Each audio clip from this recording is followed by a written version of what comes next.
एक कल्पना करा, एक महान शक्तिशाली राजा आहे ज्याच्याकडे जगातील सगळी सुखं आहेत. तो जंगलात फिरत असताना त्याला एक साधू दिसतो, ज्याच्या अंगावर साधे कपडेही नाहीत, पण चेहऱ्यावर विलक्षण समाधान आणि आनंद आहे. ही गोष्ट आहे राजा यदू आणि अवधूत दत्तात्रेय यांच्या भेटीची. आणि ही गोष्ट आपल्याला शहाणपणाबद्दल काहीतरी खूप वेगळं आणि महत्त्वाचं सांगून जाते. साहजिकच राजा यदूच्या मनात हाच प्रश्न आला. म्हणजे एका बाजूला तो ज्याच्याकडे संपत्ती आणि सत्ता आहे पण मनात शांती नाही, आणि दुसऱ्या बाजूला हा साधू ज्याच्याकडे काहीच नाही पण तो पूर्णपणे समाधानी आहे. राजाने न राहून त्या अवधूताला विचारलंच, महाराज, तुम्ही कोणतेही काम न करता, कशाचीही अपेक्षा न ठेवता इतके आनंदी कसे काय राहू शकता? हा फरक बघा जरा. एकीकडे सर्व आहे असूनही उत्तरांच्या शोधात असलेला अस्वस्थ राजा यदू, आणि दुसरीकडे काहीही नसताना परमानंदात असलेला दिगंबर साधू. हाच तो विरोधाभास होता ज्याने राजाला अक्षरशः हलवून सोडलं आणि विचार करायला भाग पाडलं. आणि ह्यावर त्या साधूचं उत्तर ते तर आणखीनच चक्रावून टाकणारं होतं. ते म्हणाले की त्यांचं ज्ञान कोणत्या एका व्यक्तीकडून किंवा एका गुरुकडून आलेलं नाहीये. उलट त्यांनी आपलं मन आणि डोळे इतके उघडे ठेवले की हे अख्खं जगच त्यांचे गुरु बनलं. कमाल आहे ना ही कल्पना? पण मग त्यांनी जे सांगितलं त्याने तर राजाचे डोळेच विस्फारले. त्यांनी आपल्या गुरूंची संख्या सांगितली आणि ती होती 24. हो, बरोबर ऐकलत. एक नाही, दोन नाही, तब्बल 24 गुरु. विचार करा राजाला काय वाटलं असेल. आणि सगळ्यात इंटरेस्टिंग गोष्ट काय होती माहितीये? हे गुरु म्हणजे कोणी मोठे तपस्वी किंवा ऋषीमुनी नव्हते. या यादीत कोण कोण आहे बघा. पृथ्वी, हवा, आकाश म्हणजे निसर्गाचे घटक. मग आहेत कबूतर, अजगर असे प्राणी. आणि थांबा, सगळ्यात मोठं आश्चर्य म्हणजे एक वेश्या, एक लहान मूल, अगदी बाण बनवणारा एक सामान्य कारागीर सुद्धा. यावरून एकच गोष्ट सिद्ध होते की ज्ञान मिळवण्यासाठी नजर हवी, ते कुठेही मिळू शकतं. तर मग सुरुवात करूया त्यांच्या पहिल्या काही गुरूंपासून, म्हणजे निसर्गाच्या मूलभूत घटकांपासून.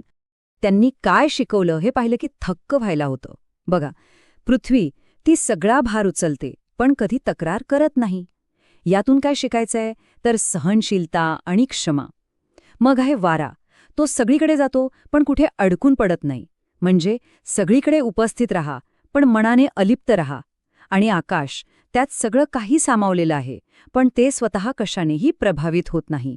यातून शिकायचं की घटनांचे फक्त साक्षी बना. खरंच या 3 गोष्टी जरी जमल्या ना तरी आपलं आयुष्य कितीतरी बदलून जाईल. ठीक आहे, पंचमहाभूतांनंतर अवधूतांनी लक्ष वळवलं ते जीवसृष्टीकडे. आणि इथे त्यांना काही खूपच नाट्यमय गोष्टी शिकायला मिळाल्या. यातली पहिली गोष्ट आहे एका कबुतराच्या कुटुंबाची. एक अशी गोष्ट जी आपल्याला दाखवते की मोह किंवा गरजेपेक्षा जास्त आसक्ती किती विनाशकारी ठरू शकते. आता बघा इथे काय होतं. शिकारी पिल्लांना जाळ्यात पकडतो. हे पाहून आई प्रेमाने इतकी आंधळी होते की ती स्वतः त्या जाळ्यात उडी घेते. आणि मग त्या दोघांना असं अडकलेलं पाहून वडील कबूतरही दुःखाने व्याकुळ होऊन स्वतःला त्यांच्या हवाली करतो. एका क्षणात अख्खं कुटुंब संपलं. का? तर मोहामुळे, अति आसक्तीमुळे. अवधूतांना इथे एक मोठा धडा मिळाला की अतिस्नेह हेच दुःखाचं सर्वात मोठं कारण आहे. आता कबुतराच्या या धडपडीच्या अगदी विरुद्ध टोक म्हणजे अजगर. कबूतर काय, सतत सुखाच्या मागे धावत आणि नाश पावतं. पण अजगर, तो शांतपणे पडून राहतो. शिकार समोर आली तर ठीक, नाही आली तरी ठीक. तो समाधानी आहे कारण तो कशाच्याही मागे धावत नाहीये. म्हणजे काहीही न करण्याच्या वृत्तीत, अकर्ता भावातच खरी शांती आहे. हा धडा त्यांना अजगराकडून मिळाला. आणि मग आहे पतंग. याची शिकवण तर अगदी सोपी आणि सरळ आहे. जसा पतंग दिव्याच्या सुंदर ज्योतीकडे ओढला जातो आणि जळून जातो, तसंच आपण इंद्रिय सुखांच्या मागे धावलो तर आपलाही विनाश निश्चित आहे. अगदी सोपं. निसर्ग आणि प्राण्यांकडून शिकल्यानंतर अवधूतांना काही सगळ्यात अनपेक्षित गुरु भेटले. ते म्हणजे आपल्यासारख्या सामान्य लोकांमध्ये. यातली एक गोष्ट आहे एका तरुणीची. तिच्या घरी अचानक पाहुणे आले आणि तिला एकटीलाच त्यांच्यासाठी जेवण बनवायचं होतं. आणि तिथेच एक अडचण निर्माण झाली. ती जेव्हा भात कांडायला लागली तेव्हा तिच्या हातातल्या बांगड्यांचा खळखळाट होऊ लागला. आणि हे आवाज ऐकून पाहुण्यांना कळलं असतं की ती घरात एकटीच आहे आणि तिला त्रास होतोय.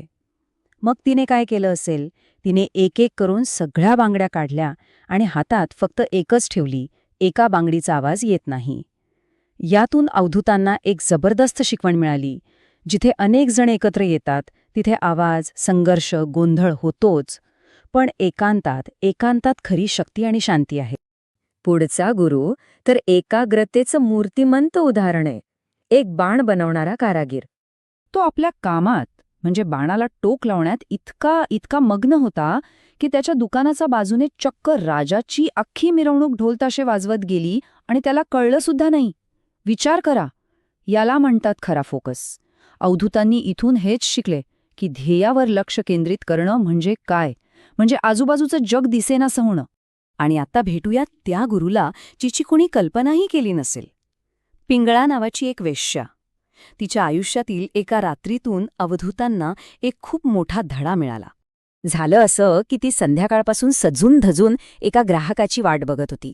तास गेले, मध्यरात्र झाली, पण कोणीच आलं नाही. तिची आशा हळूहळू पूर्ण निराशेमध्ये बदलली आणि त्या निराशेच्या क्षणी तिला साक्षात्कार झाला. तिला कळालं की तिचं हे सगळं दुःख कशामुळे आहे, तर बाहेरील व्यक्तीकडून, पैशांकडून असलेल्या आशेमुळे. आणि ज्या क्षणी तिने ही आशा सोडली, त्याच क्षणी तिला जी शांती मिळाली ती तिला आधी कधीच मिळाली नव्हती. कधीकधी सगळं गमावल्यावरच आपल्याला खरं काय आहे ते गवसतं. तर या सगळ्या 24 गुरूंच्या शिकवणीचा सार काय आहे, तो आपल्याला एका शेवटच्या उदाहरणातून कळतो. हे उदाहरण आहे सुरवंट आणि भुंग्याचं. असं म्हणतात की भुंगा सुरवंटाला आपल्या घरात आणून ठेवतो आणि तो सुरवंट भीतीने सतत त्या भुंग्याचाच विचार करतो. आणि या तीव्र चिंतनामुळे काय होतं माहितीये, तो सुरवंट स्वतःच भुंगा बनतो. ही एक कल्पना असली तरी या मागचा धडा खूप मोठा आहे की आपण ज्या गोष्टीवर आपलं चित्त एकाग्र करतो, आपण तेच बनतो. आणि शेवटी अवधूतांनी राजा यदूला जे सांगितलं तेच या कथेचं सार आहे. शहाणपण मिळवण्यासाठी कोणत्या एका गुरुकडे जायची गरज नाहीये. शहाणपण मिळवण्यासाठी फक्त एक जिज्ञासू आणि सजग मन हवं. जर तसं मन असेल तर मग प्रत्येक व्यक्ती, प्रत्येक प्राणी, प्रत्येक गोष्ट आपल्याला काहीतरी शिकवून जाते. हे अख्खं विश्वच आपली शाळा बनतं आणि आपण आयुष्यभर विद्यार्थी राहतो. तर मग हा विचार प्रत्येकाने करायला हवा. आजूबाजूला पाहिलं तर आज आपला अनपेक्षित गुरु कोण असू शकेल? एखादी व्यक्ती, एखादी घटना की एखादी वस्तू? जरा डोळे उघडे ठेवून बघा, कदाचित काहीतरी नवीन शिकायला मिळेल.